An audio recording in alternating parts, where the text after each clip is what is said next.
നീണ്ടപാറ ചെമ്പൻകുഴി പ്രദേശങ്ങളിൽ 40 ലക്ഷം രൂപ ചെലവഴിച്ച് ഹാങ്ങിംഗ് ഫെൻസിംഗ് സ്ഥാപിക്കുമെന്ന് കോതമംഗലം എംഎൽഎ ആന്റണി ജോൺ പറഞ്ഞു.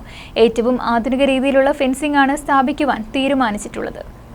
വന്യമൃഗശല്യം രൂക്ഷമായി നിൽക്കുന്ന നീണ്ടപാറ ചെമ്പൻകുഴി പ്രദേശങ്ങളിൽ 40 ലക്ഷം രൂപ ചെലവഴിച്ച് ഹാങ്ങിംഗ് ഫെൻസിംഗ് സ്ഥാപിക്കുന്ന പ്രവൃത്തി ഉടൻ ആരംഭിക്കുമെന്ന് ആന്റണി ജോൺ എംഎൽഎ അറിയിച്ചു. 3.5 മീറ്റർ ഉയരത്തിലും 3 മീറ്റർ വീതിയിലും ഇരുവശങ്ങളിലേക്ക് 1.5 മീറ്റർ അകലത്തിൽ ഹാങ്ങിംഗ് ഫെൻസിംഗ് ഇടുന്ന നിലയിലാണ് പ്രവൃത്തി. ഏറ്റവും ആധുനിക രീതിയിലുള്ള ഫെൻസിംഗാണ് സ്ഥാപിക്കുവാൻ തീരുമാനിച്ചിട്ടുള്ളത്. ഹാങ്ങിംഗ് ഫെൻസിംഗ് സ്ഥാപിക്കുന്നതിന് മുന്നോടിയായി ചെമ്പൻകുഴിയിൽ പ്രദേശവാസികൾ പങ്കെടുത്തുകൊണ്ടുള്ള ജനകീയ സദസ്സ് സംഘടിപ്പിച്ചു. ആന്റണി ജോൺ എംഎൽഎ സദസ്സ് ഉദ്ഘാടനം ചെയ്തു. ഗ്രാമപഞ്ചായത്ത് പ്രസിഡന്റ് CB മാത്യു അധ്യക്ഷത വഹിച്ചു. ചടങ്ങിൽ ബ്ലോക്ക് പഞ്ചായത്ത് അംഗം PM കണ്ണൻ, ഗ്രാമപഞ്ചായത്ത് അംഗങ്ങളായ Harish Rajan, Saijan Chacko, Neriamangalam range officer Shehnaz KF തുടങ്ങിയവർ സംസാരിച്ചു. ഹാങ്ങിംഗ് ഫെൻസിംഗ് സ്ഥാപിക്കുന്ന പ്രവൃത്തി കാര്യക്ഷമമായും സമയബന്ധിതമായും പൂർത്തീകരിക്കാൻ ജനങ്ങളുടെ പൂർണ്ണ സഹകരണം ഉണ്ടാക്കണമെന്ന് MLA അഭ്യർത്ഥിച്ചു.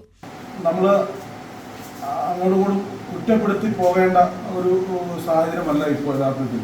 പരസ്പരം കുറ്റപ്പെടുത്തിക്കൊണ്ട് മാത്രം ഈ വിഷയത്തിന് പരിഹാരം കണ്ടെത്താൻ കഴിയുകയും ഇവിടെ തന്നെ സൂചിപ്പിച്ചു ഏതാണ്ട് 40 ലക്ഷം രൂപ ചെലവഴിച്ചുകൊണ്ടാണ് ഇപ്പോൾ 5 കിലോമീറ്റർ ദൂരത്തിൽ ഇന്ന് ഈ ഫെൻസിങ്ങിൻ്റെ നിർമ്മാണ പ്രവൃത്തികൾ മുൻപ് ചെയ്തത് പരിശോധിക്കുമ്പോൾ ഏറ്റവും നന്നായി നമ്മളിപ്പോൾ വടാട്ടുപാറയിൽ ചെയ്തിട്ടുണ്ട്. ഏതാണ്ട് 7-8 കിലോമീറ്റർ ഹാങ്ങിങ് ഫെൻസിങ് അവിടെ ചെയ്തിട്ടുണ്ട്. അത് നല്ല നിലയിൽ തന്നെ അവിടെ ആനകളെ പ്രതിരോധിക്കാൻ, വന്യമൃഗങ്ങളെ പ്രതിരോധിക്കാൻ ഇപ്പോൾ അത് അല്ലെങ്കിൽ സ്ഥിരമായി വാർത്തകൾ ഉണ്ടാകുന്ന ഒരു പ്രദേശമായിരുന്നു വടാട്ടുപാറ.